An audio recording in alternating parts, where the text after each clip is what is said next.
Të dashur dëgjues të Radio Maris, ju ftojmë të ndiqni emisionin Lexo Biblën me ne, me komentim biblik nga Don Simo, pikpamje katolike.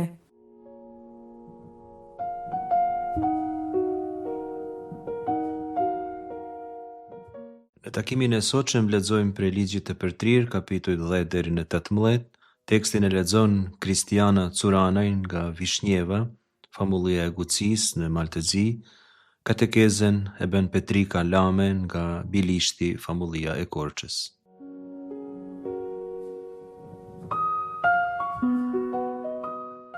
Herën tjetër kemi biseduar mbi kodin deuteronomistik ose kodin e Ligjit të Përtrir dhe kemi thënë se përban disa tema teologjike, po i përsërisim sot edhe një herë me kryesore shkurtimisht. Tema e parë është Shema Izrael, është një urdhër, dëgjo o Izrael. Ky urdhër është në esencën e teologjisë së Ligjit të Përtrir, dashuria ekskluzive ndaj Zotit. Kemi treguar në takimin e kaluar se Zoti është një hyj xheloz dhe nuk e toleron idhujtarinë. Tema e dytë teologjike është se Ligji i Përtrir bazohet në kujtesën e popullit. Shumë herë ky libër thekson fjalën kujto ose mos harro. Ngjarjet e kaluara janë për Ligjin e Përtrir normë për të tashmen, zbulojnë vullnetin e Zotit, por jo vetëm kaq, këto ngjarje të së kaluarës aktualizohen. Disa ngjarje Zoti i ka vepruar një herë për gjithmonë, si për shembull mrekullinë e kalimit të detit të Kuq. Populli i Izraelit vetëm një herë ka kaluar detin e Kuq. Vetëm një herë ka kaluar në përshkretir duke ecur plot 40 vjet. Megjithatë, këto përvoja të mrekullueshme të veprës së Zotit duhet i përjetojë çdo njeri. Ato aktualizohen, sidomos me rastin e liturgjive dhe të festave. Tema tjetër teologjike është se ligji bëhet pjesë e jetës. Tora nuk është diçka që studiohet dhe dihet, njihet, kjo patjetër, por njeriu e shndron atë në pjesë të ekzistencës së vet. Kemi thënë herën tjetër se njeriu e mishron ligjin në qenjen e tij. E katërta është se nga ana teologjike kemi shpjeguar temën e retribucionit. Sipas saj, bindja sjell bekim, mosbindja sjell mallkim. E kemi kritikuar këtë mësim nga ana jone krishterë. Ky nuk është një mentalitet i saktë për të përshkruar mënyrën se si Zoti sjell drejtësi. Nuk është se Zoti ku njeriu nuk i bindet, ai e dënon. Përkundrazi, ai mundohet ta ndihmojë njeriu të kthejë, të përmirësojë. As është e vërtetë se me bindje njeriu e meriton mirësinë e Zotit. Mirësia e Zotit nuk është në treg dhe s'mund të blihet me veprat tona të mira. Duke bërë mirë, ne i bëjmë mirë vetes edhe tjerëve, kurse Zoti është i mirë për njeriu gjithmonë. Jo pse njeriu e meriton, sepse njeriu asnjëherë nuk do ta meritojë mirësinë e tij. Zoti është i mirë për njeriu sepse e do. Dhe tema e fundit teologjike që po e përmendim këtu është kujdesi për të dobtit. Vejusha, jetimi, jabanxhia janë ata për cilët njeriu do të ketë kujdes në mënyrë të veçantë. Pra, dashuria për të afërmin shndrohet në sjellje mirësie praktike, edhe në ndihmë konkrete, sidomos për ata që nuk mund ta kthejnë nerën. Në pjesën që lexojmë sot, Ligji i Përtrir kapitujt 12-26, por do të lexojmë vetëm 2-3 pjesë prej këtyre kapitujve të shumtë, kjo aktualizohet në formë edhe më të vendosur.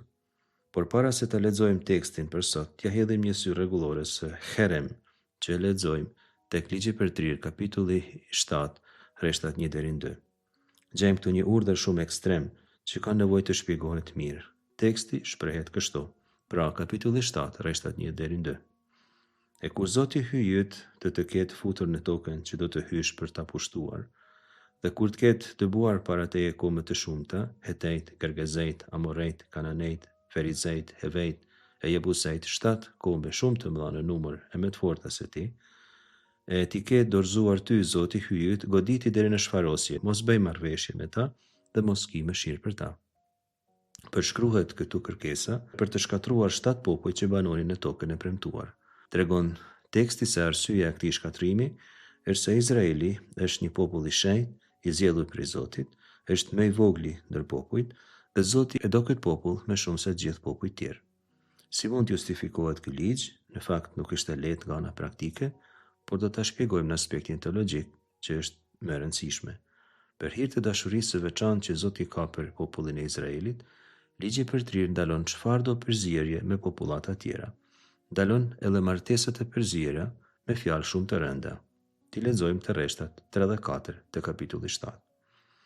Mos lidh me ta martesë, vajzën tënde mos u jep bijve të tyre, dhe vajzët e tyre mos e merr për djalin tënd, sepse ajo do ta ngashnjej djalin tënd të mos më ndjek mua, por do t'u shërbej hyjnive të huaja.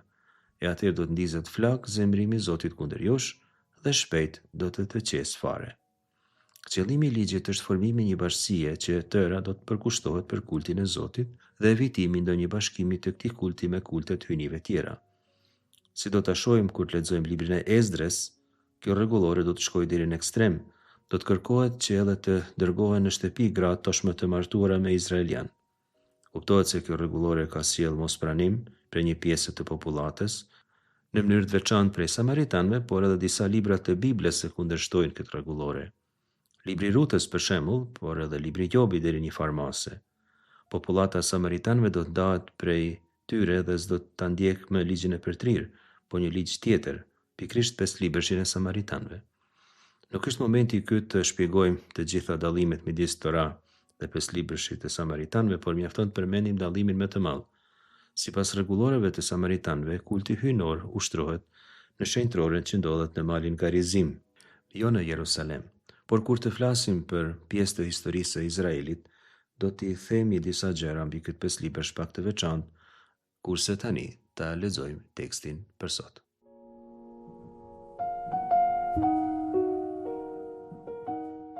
E tani, o Izrael, çfarë kërkon Zoti, hyj yt prej teje? Kërkon që ta druash Zotin, hyjin tënd, të ecësh udhëve të tija, ta duash e të shërbesh Zotit, hyjit tënd, me gjithë zemrën tënde e me gjithë shpirtin tënd, ti mbosh rregullat e urdhërimet e Zotit, që po t'i jap unë sot për të mirën tënde.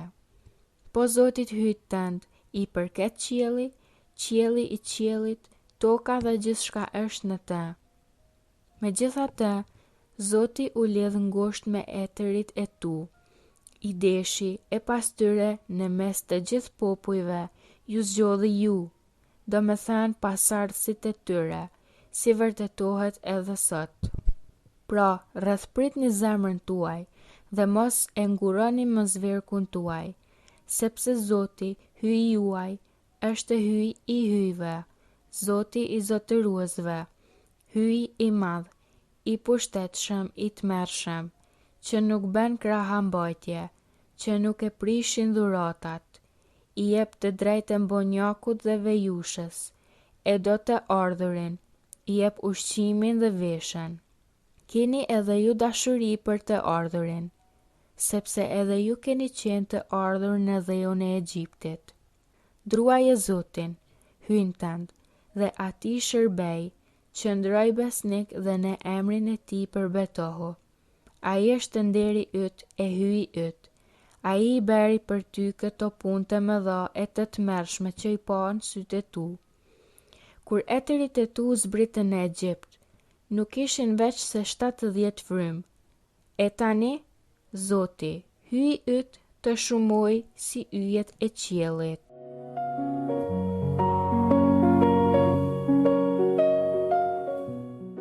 Ta fillojmë këtë shpjegim duke lexuar ligjin e përtrirë kapitulli 8, rreshta 2 deri në 5.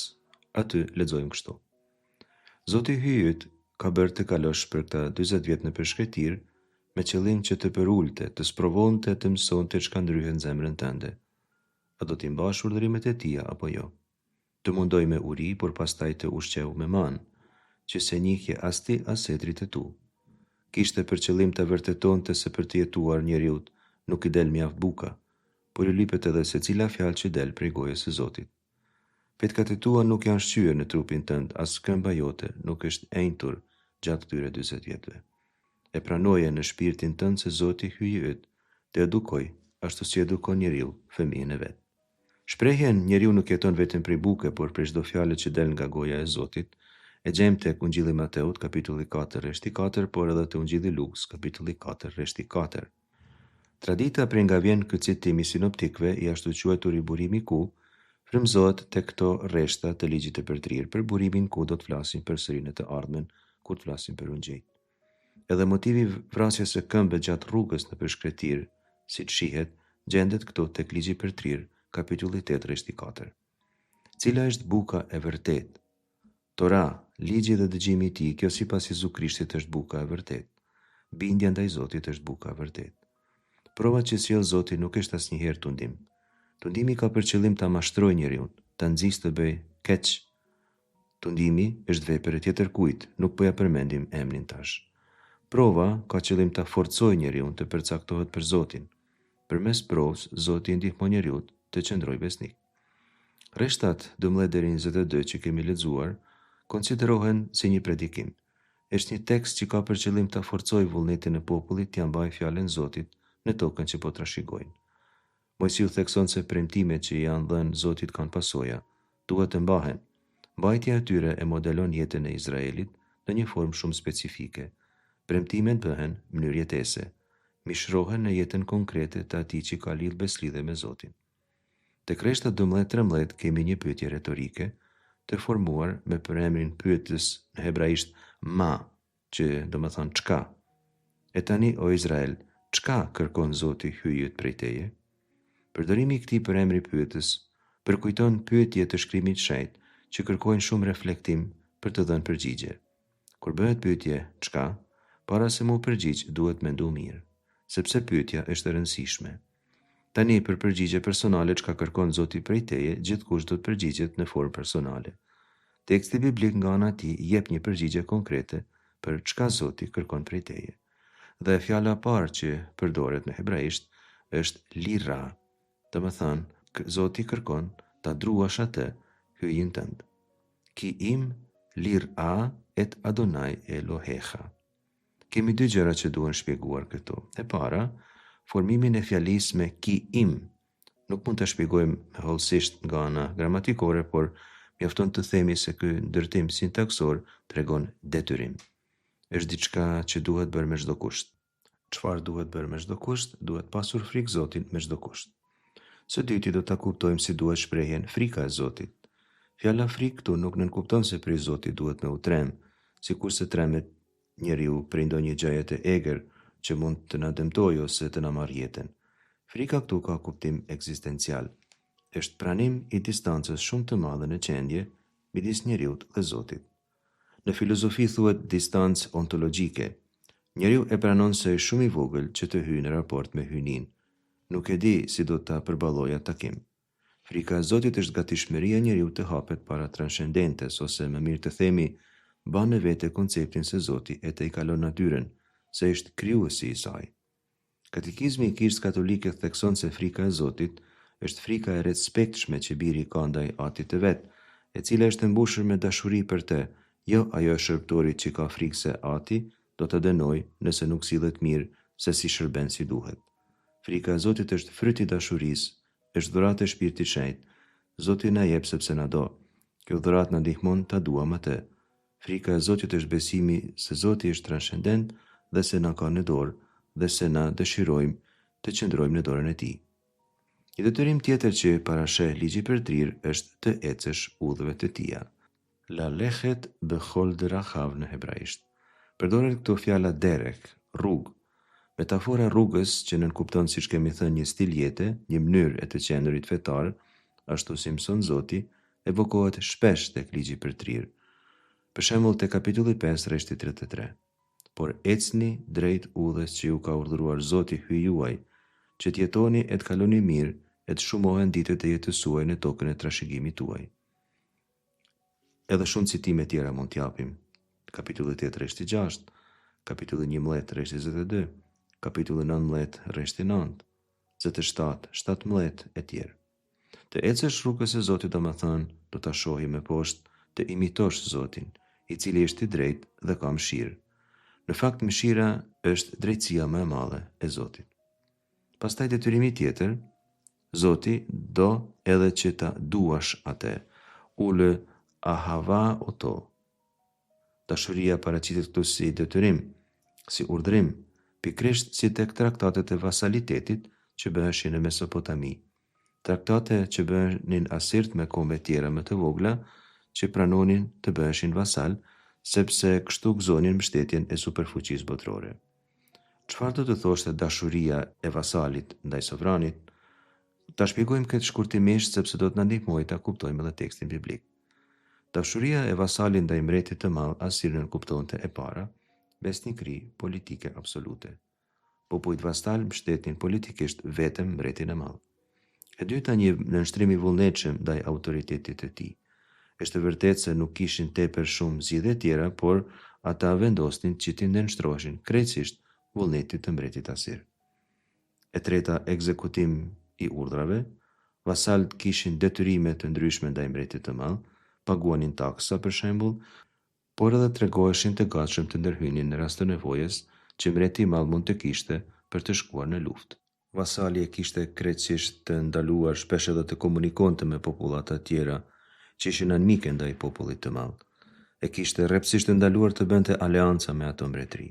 Po bëj citime nga traktati i Esarhadonit, që janë një fije paralele me tekstet biblike. Për shembull, duaje Asurbanipalin, princin e madh trashëgimtar, birin e Esarhadonit, mbretit të Asiris si vetveten. Paraleli me tekstin biblik pra është duaje si vetveten. Shembull tjetër, mos vendosni mbi veten tuaj një mbret tjetër, ndryshe nga biri im Asurbanipali, ose një zot tjetër. Gjejmë këtu pra ekskluzivitetin e bindjes ndaj mbretit të madh dhe faktin tjetër se ky mbret i madh konsiderohej si zot dhe konsiderohej si një zot i vetëm që duhet nderuar. Nëse këto paralele biblike me letërsinë mesopotamike ka ndonjë kuptim, siç mendojnë gati të gjithë studiosit e beslidhjes së vjetër, atëherë dashuria që Zoti kërkon nuk ka asgjë të bëjë me ndjenja sentimentale. Është fjala për dashuri që tregon besnikëri, sidomos në gatishmërinë për t'i shërbyer atij. Doje Zotin do më thënë një i gatshëm t'i shërbesh atij gjithmonë. Kjo nënkupton detyrimisht edhe gatishmërinë për ta modeluar elementin ekzistencial. Ta kuptosh se je shërbëtor i Zotit, të shndrohesh në shërbëtorët e tij. Së fundi, tema e zbatimit të urdhërimeve për të mirën tënde, letov lach në hebraisht.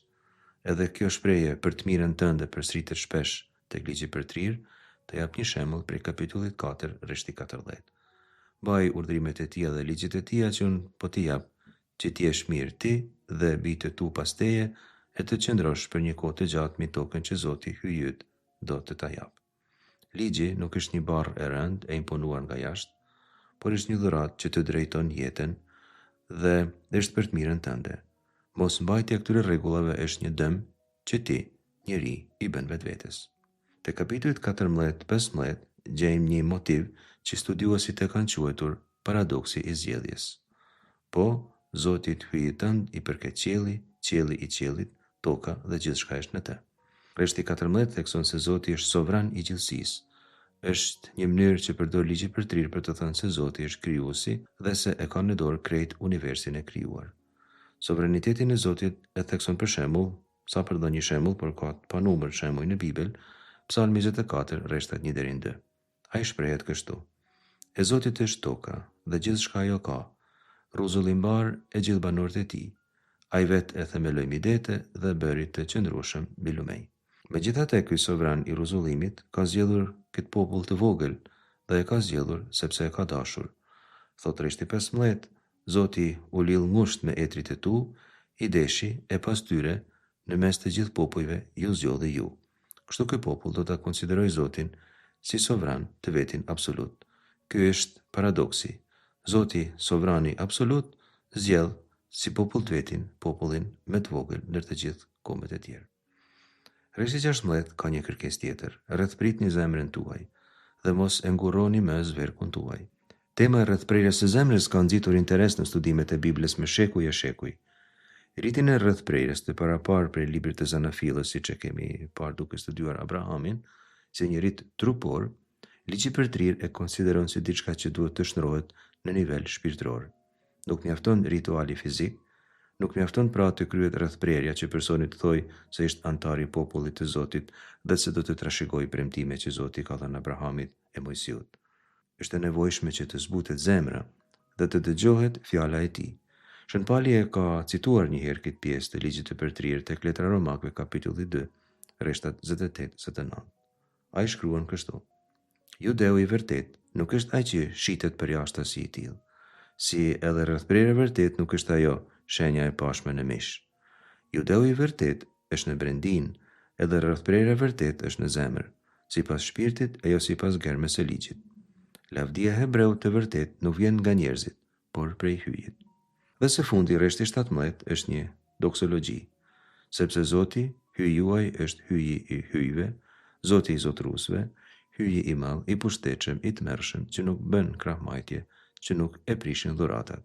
Është rasti mirë ta shpjegojmë këtë fjalë, doksologji, që do ta takojmë përsëri tek lexo Biblën me ne. Fjala greke doksa, nër kuptime tjera që ka, do më thënë lëvdat, lavdrim. Doksologjia është fjalë lëvdate, është mënyrë të lëvdohet Zoti. Doksologjia në Bibël është specifike sepse përbëhet përmes formulave të veçanta. T'japim disa shembuj. Psalmi 8, rreshti 2.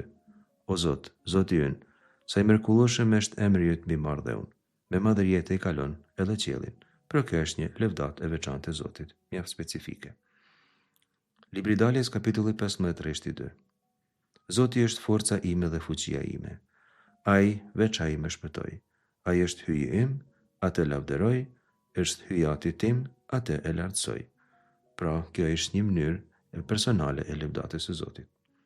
Tek libri Nehemis kapitulli 9, rreshtat 5, 6, gjemi doksologji shumë të famshme. Ngrituni i bekojeni Zotin hyjin tuaj, prej amshimit e në jetë të jetës. Qoftë bekuar emri yt i lavdishëm, i lartësuar, me çdo bekim e lavdi. Ti je një i vetëm, o Zot. Ti e krijove qiellin dhe qiellin e qeve dhe mbar ushtrinë e tyre. E krijove tokën dhe gjithçka është në të, detet e gjithçka është në to. Këtyre të gjithave ti u dha jetë, edhe ushtri qiellore ty të adhurojnë. Ka në thelb 3 lloje lutjesh. Do ta shpjegojmë edhe këtë gjë sepse ja vlen. Një lloj e parë lutjes është lutja e falënderimit, kur Zotit i drejtohemi me mirënjohje për veprën e tij të dashurisë karshinesh. E dyta është një kërkesë, kur i lutemi për nevojat që kemi. Lloji i tretë i lutjes është falënderim, kur karshiti i drejtojmë doksologjin tonë. Një prej doksologjive më të famshme që shprehim është ajo që kuptojmë në përfundimin e lutjes eukaristike në mesh, në për Krishtin e me Krishtin e në Krishtin, ty o atë hyj gjithë pushtetshëm në bashkim me Shpirtin Shenjtë, të qofsh çdo nder e lavdi për të gjithë shekujt e shekujve. Doksologjia e ligjit të përtrirë, kapitulli 10, rreshti 18, përmend 3 atribute të Zotit, se Zoti është i madh, gadol, i fortë, gibor dhe i frikshëm, nora. Mirë po, Zoti nuk e përdor forcën e vet sikurse e përdorin njerëzit. Thot rreshti 18, ai i jep të drejtën vonjakut dhe vejushës, e do të ardhurin i jep ushqimin dhe veshen. Zoti është hyj i drejtë, ai nuk i mban ku i krah, dhe në mënyrë specifike kujdeset për ata që më së shumti kanë nevojë për të. Drejtësia më e madhe që mund të bëhet është kujdesi për ata që më së shumti kanë nevojë për ndihmë, për ata kujt s'ka kush të ndihmojë. Zoti është ai që bën drejtësi ose mishpat në hebraisht, por teksti biblik qartësisht e jep mësimin. Të gjithë ata që e duan Zotin duhet të bëjnë të njëjtën drejtësi. Përfundimisht, thot teksti, kini edhe ju dashuri për të ardhurin, sepse edhe ju keni qenë të ardhur në dheun e Egjiptit. Njeriu duhet të niset prej vetes. Në Egjipt keni qenë të huaj dhe atje ju kanë urryer, por Zoti ju ka liruar. Tani situata ka ndryshuar, tani po merrni tokën e premtuar, jeni të lirë dhe atje do të takoni të huaj, mos i urreni. Drejtësia që do të bëni ndaj atyre është e njëjta që Zoti ka bërë ndaj jush kur keni qenë në Egjipt. Një prej mësimeve kryesore të ligjit të përtrirë është se njeriu duhet të mundohet gjithmonë të sillet me tjerë, ashtu si Zoti sillet me të. Të bëhet i përkryer, ka thënë Jezu Krishti, ashtu siç është i përkryer Ati ynë qiellor. Të mos i bëhet tjetrit, ka thënë përsëri Jezu Krishti, atë që ti nuk ke dëshirë që dikush tjetër të ta bëjë ty. Kjo është rregulla e artë e cilës gjithmonë do të mundohemi të përmbahemi.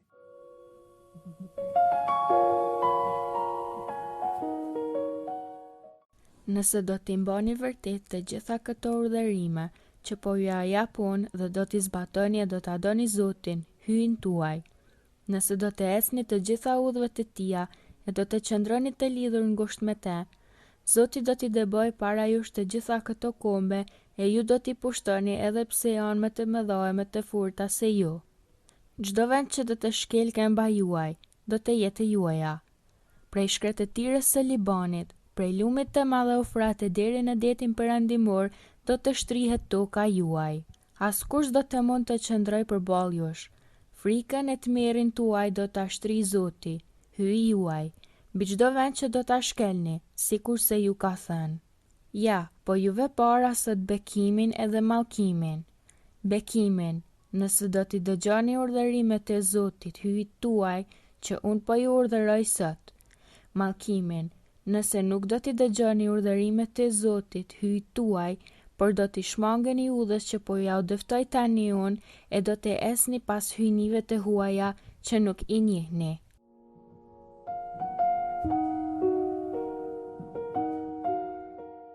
Imani men me siguri temat kryesore të kapitullit të 6 të ligjit të përtrir, ku ndodhet Shema Izrael.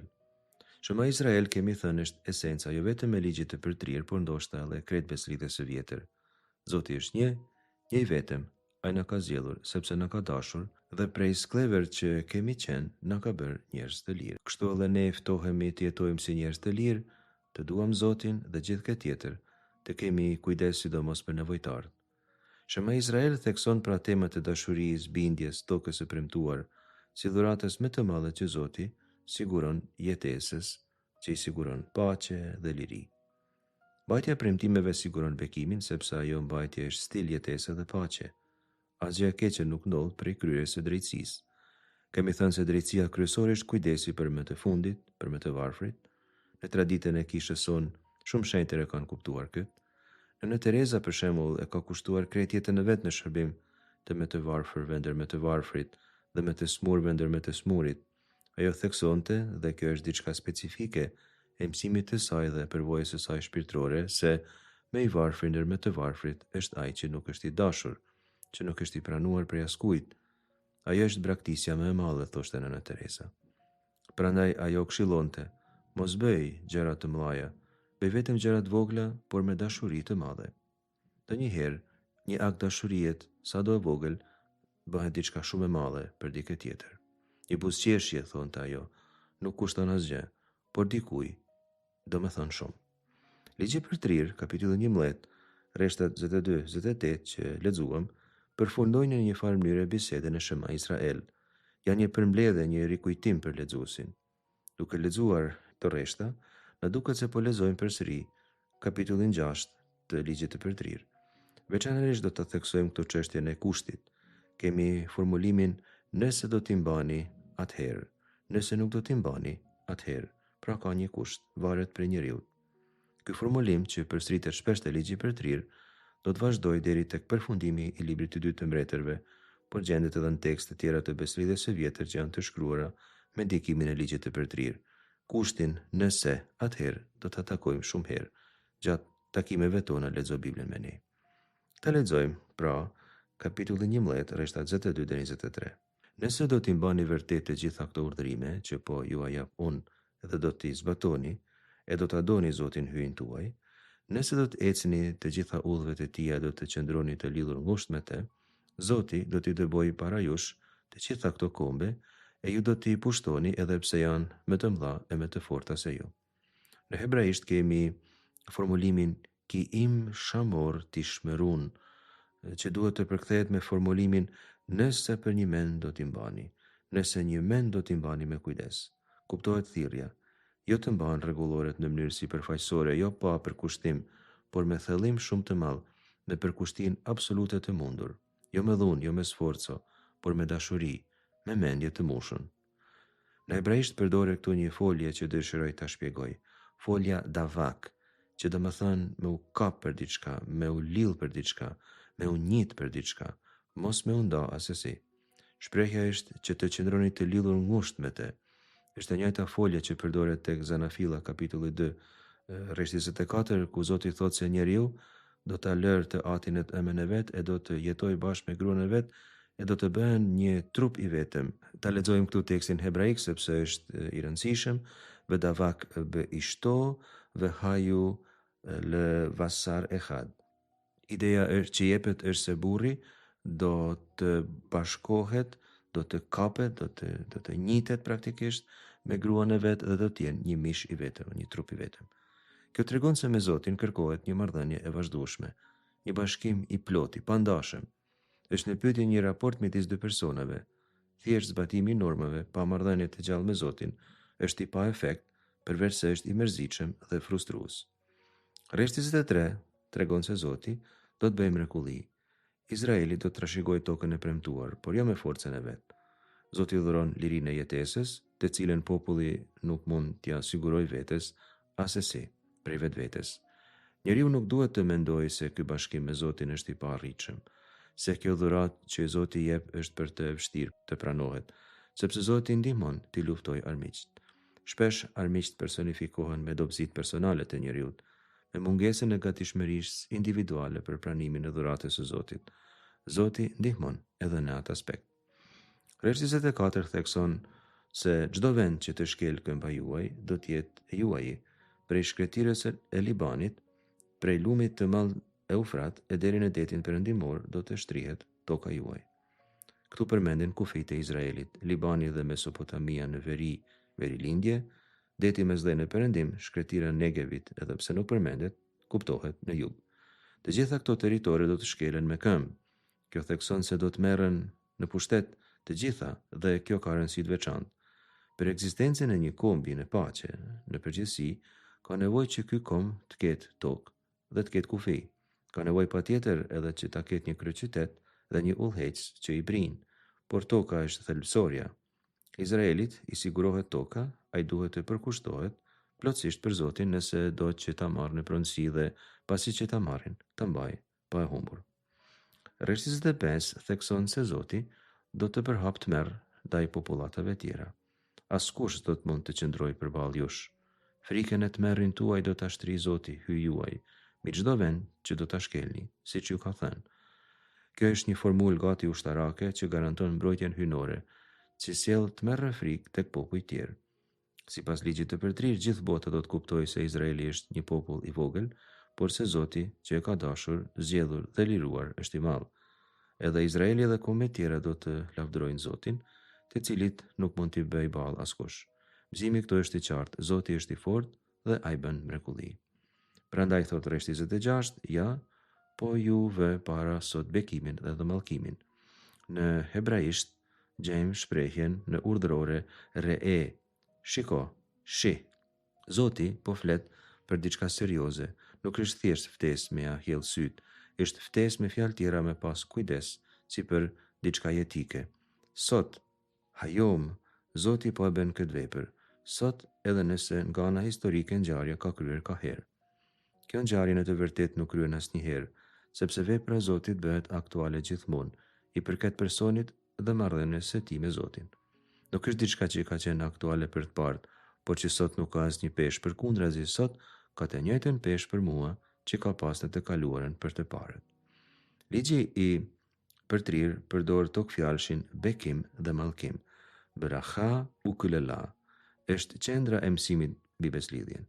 Bekimi dhe mallkimi nuk janë veprimtari egzoterike, nuk janë gjëra që Zoti dërgon prej qiellit, por janë pasojë e asaj që kemi theksuar tashmë. Rrjedhin prej marrëdhënies së Zotit me popullin. Bekimi i Zotit nuk është diçka automatike, është rrjelloj e bashkimit të njeriut me të. E mbani mend foljen Davak që shpjegua më sipër. As mallkimi nuk është diçka egzoterike, nuk është fjala për fjalë që Zoti dërgon prej qiellit, fjalë mallkuese. Përkundrazi, mallkimi nënkupton një gabim të madh, ndarjen e njeriut nga Zoti, largimin prej tij, ecjen rrugëve tjera. Kjo distancë që njeriu vet zgjedh përbën mallkimin e tij. Pra bekimi dhe mallkimi janë zgjedhje e njeriut, se njeriu ka dy rrugë, nuk ka tjera. Ose të bashkohet me Zotin dhe të ndjek mësimet e tija, ose të largohet prej Zotit dhe të shkojë rrugëve tjera. Ka rrezik, thot rreshti 16, që zemra t'ju tradhtoj, e të largoheni prej Zotit, e të shërbeni, e të adhuroni zotat e huaj. Njeriu mundet me u mashtru gjithmonë, duhet të ketë kujdes. Rreshti 27 përshkruan bekimin. Bekimi, nëse do t'i dëgjoni urdhrimet e Zotit, hyj tuaj, që unë po ju urdhroj sot. Kushti është dëgjimi i urdhrimeve. Përsëritet folja Shama, si tek Shema Izrael, e kemi thënë disa herë dëgjimi nuk është çështje veshësh, por zemre, është përgjigje dashurie, është thellimi i përditshëm i marrëdhënies me Zotin. Mallkimi nga ana tjetër është i lidhur me idhujtarin. Do të flasim shpesh për idhujtarin, por edhe rreshti 28 shpjegon shumë mirë esencën e saj, duke qortuar mbi mallkimin. Nëse nuk do t'i dëgjoni urdhrimet e Zotit hyj tuaj, por do t'i shmangeni udhës që po ju adeftoj tani, unë, e do t'esni pas hynive të huaja që nuk i njihni. Gabimi i mundur është i dyfisht, nëse nuk do t'i dëgjoni urdhërimet, është rasti kur njeriu dëgjon dhe thot jo, dhe e dyta, largimin nga Zoti për të ndjekur zota tjerë. Zota tjerë që përmenden këto janë zota që nuk i njihni, Elohim, Acherim, Asher, Lo, Jedatem. Ligji për tire përmend shpesh këtë sintagm. Folja Yada me njoft në hebraisht ka kuptim përjetues, nënkupton një marrëdhënie jetese të përbashkët, një njohje intime. Idhujtaria është gabim shumë i madh, sepse së pari nënkupton raport me një hyni që nuk ekziston, por edhe në thelb nuk është asisoj që të siguroj marrëdhënie ekzistenciale me të që të bazohet në dashuri të ndërsjellë. Gabimi tjetër edhe më i madh është mungesa e mirënjohjes ndaj Zotit, që e njeh dhe me cilin ke raporte të bazuara në përvojë, në dashurinë e pafundme të Tij, të cilën ai e ka dëshmuar në histori. Të përfundojmë me disa konkluzione teologjike. Së pari, çështja e lirisë së zgjedhjes. Kjo është në esencën e fesë. Njeriu zgjedh jetën ose vdekjen, është vendimi i tij.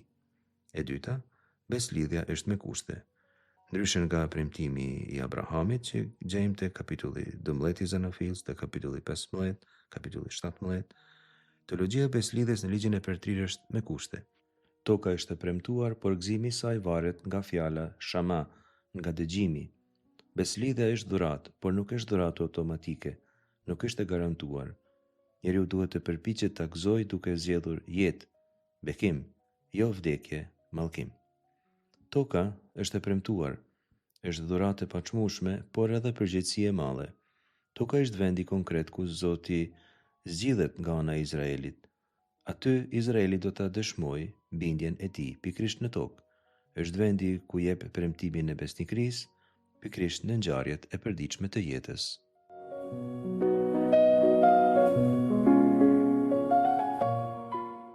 Nëse do ta ambush mendjen yt vëlla, biri i nanës sate, ose biri yt, ose bia jote, ose gruaja që e mban gryk, ose miku që e do si jetën tënde, e fshehtazi të thot: eja të shërbejmë zotave të huaj, të cilët nuk i njohet ti as etërit e tu, hyjnive të popujve të afërt ose të largët, që ju rrethojnë prej njerit në skajnë tjetër të vendit. Mos prano, mos dëgjo, as të mos e fal syri yt që të kesh mëshire ta mbash fshet, por vroje. Së pari le të lartësohet dora jote për ta vrarë, e pastaj le ta lartësoj dorën e vetë mbar populli. Le të vritet me gur, sepse deshi të largoj prej Zotit, hyjt tënd, që të nxori nga toka e Egjiptit, prej shtëpisë së skllavërisë, që kur të dëgjoj mbar Izraeli, të ketë frikë, që të mos gjendet mendo kush në mesin tënd që ta bëjë një gjë të tillë.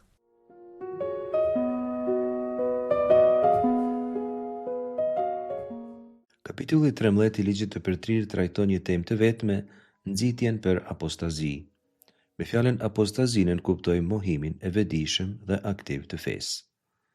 Tek rreshti 7 që lexuam thuhet kështu: nëse do ta mbush mendjen yt vlla, biri në nësate, ose biri yt, ose bia jote, ose gruaja që e përqafon, ose miku që e do si jetën tënde, e fshehtazi të thot: eja të shërbejmë zotave të huaj, të cilët nuk i njohe ti as etrit e tu. Bëhen këtu bashk 5 marrëdhënie njerëzore. Yt vlla, biri i nënësate, vllau është personi më i afërt e më i besueshëm për njeriu. Ose biri yt ose bia jote, fëmijët, të cilët prindi i mbron, i mëson, ka për ta ndjenja të veçanta. Gruaja që përqafon, gruaja e prehrit tënd fjalë për fjalë, pra ajo me cilën ke lidhur jetën dhe e bashkëndan me të.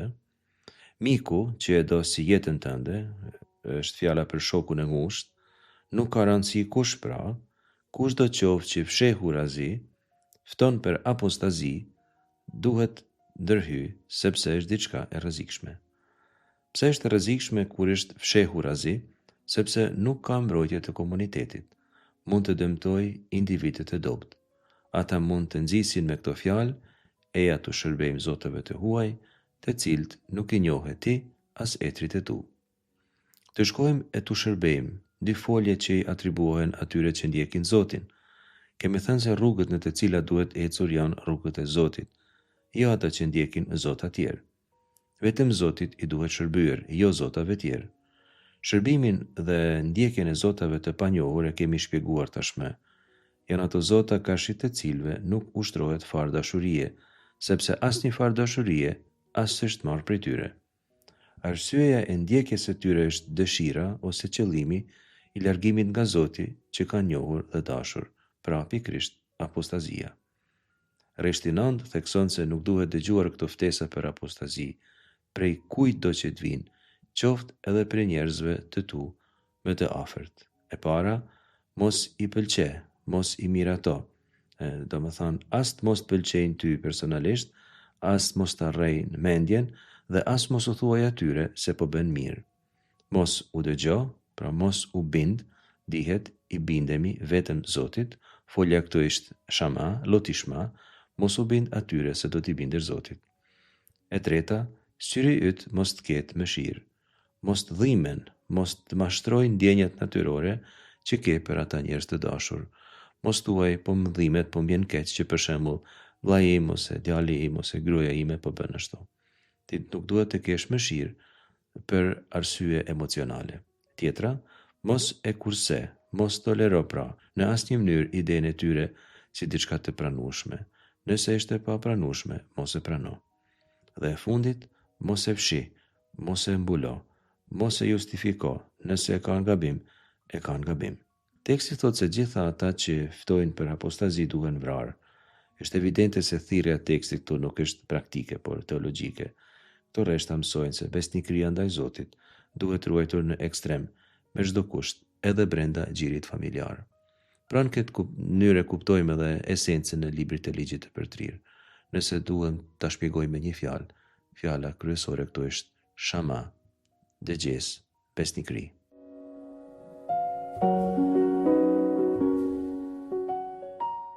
Në këtë pjesë të ligjit të përtërirë, shfaqet edhe njerë figura e Mojsiut.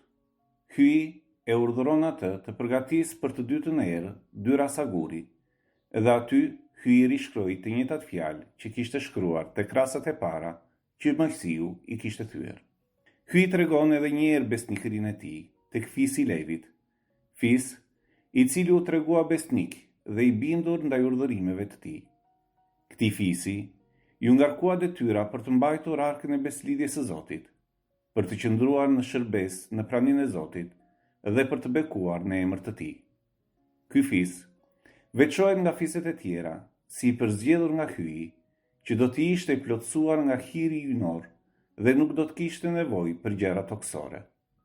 Për këtë arsye, ai nuk ka pjesë as pronë si vëllezërit e tij.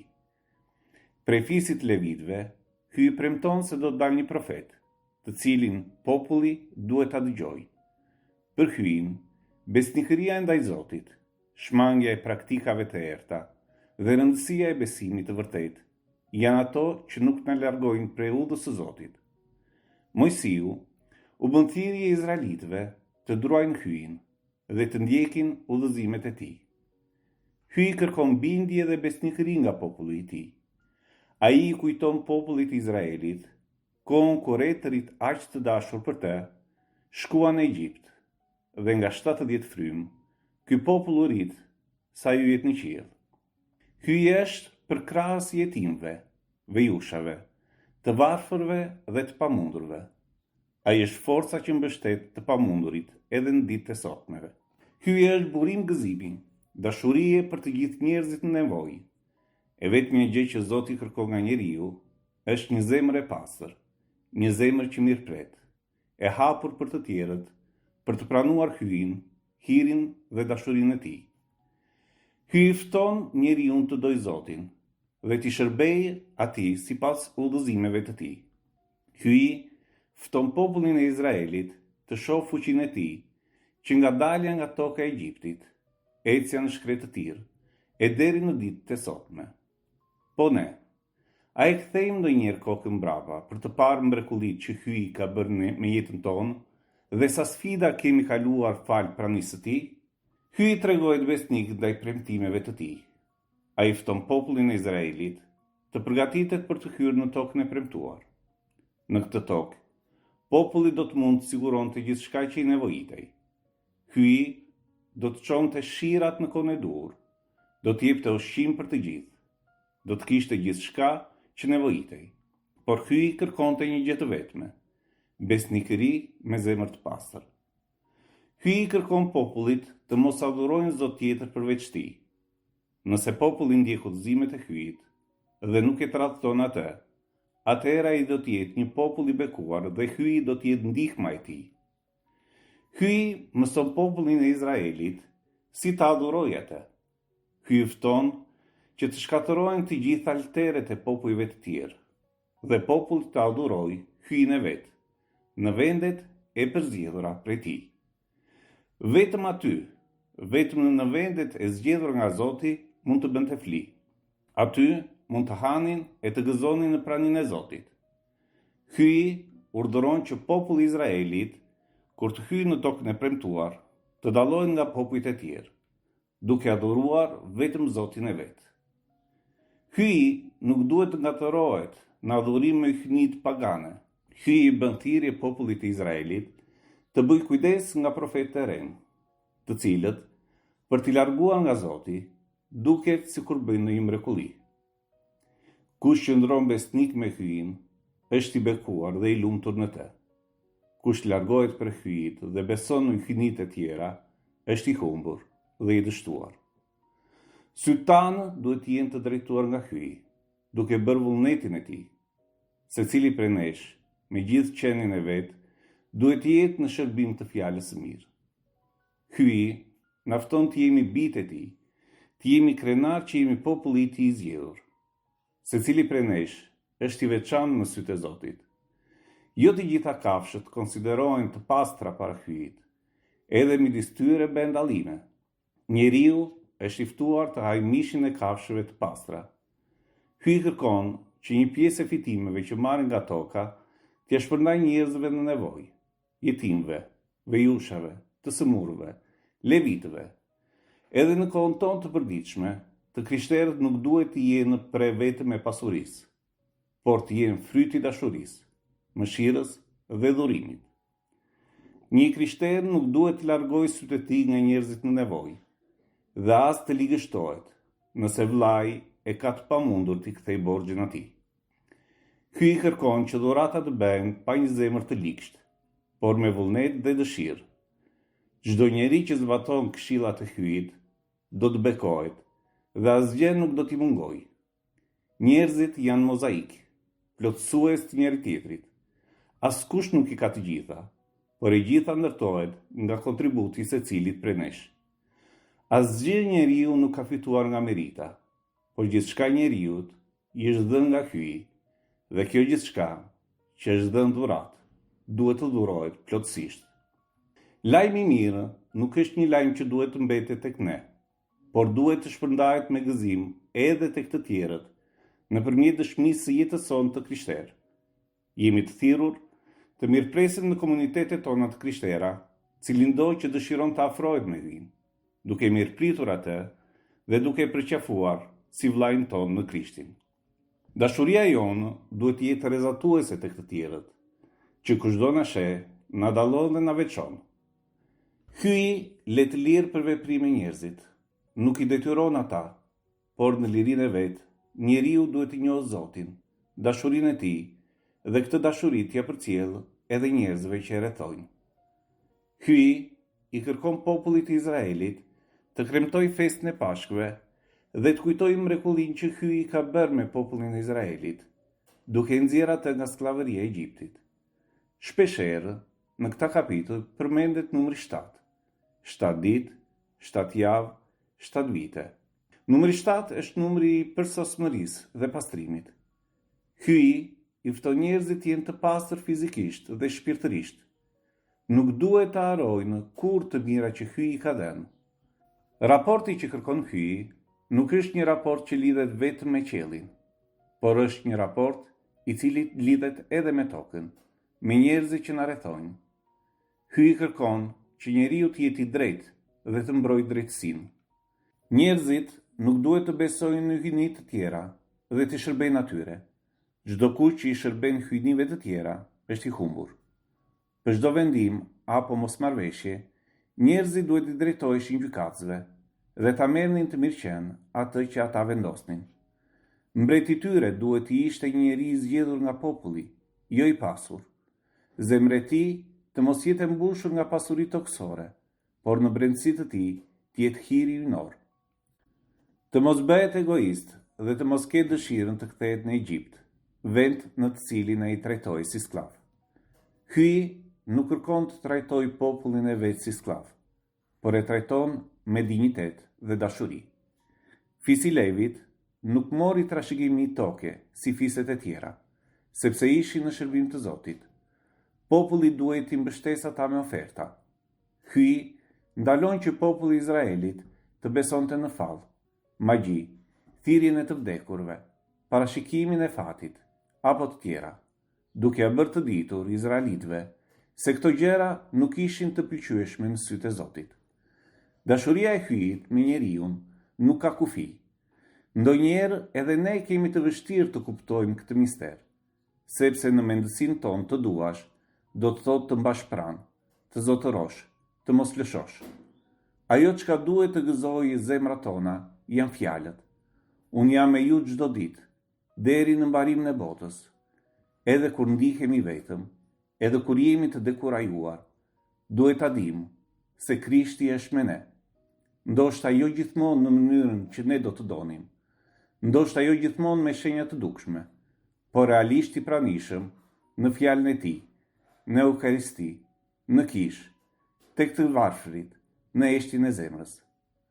Dhe ndërsa ngrem sy drejt qiellit, nuk duhet të harrojmë tokën, sepse është këtu, në jetën e përditshme, që Zoti na kërkon të jemi dëshmitar të tij, në familje, në vendet e punës, në shkolla, në lodhjet e përditshme, në plagët e njerëzve, në vetmi, në varfëri. Kështu Ungjilli vazhdon të ecë në histori me Krishtin që na shoqëron.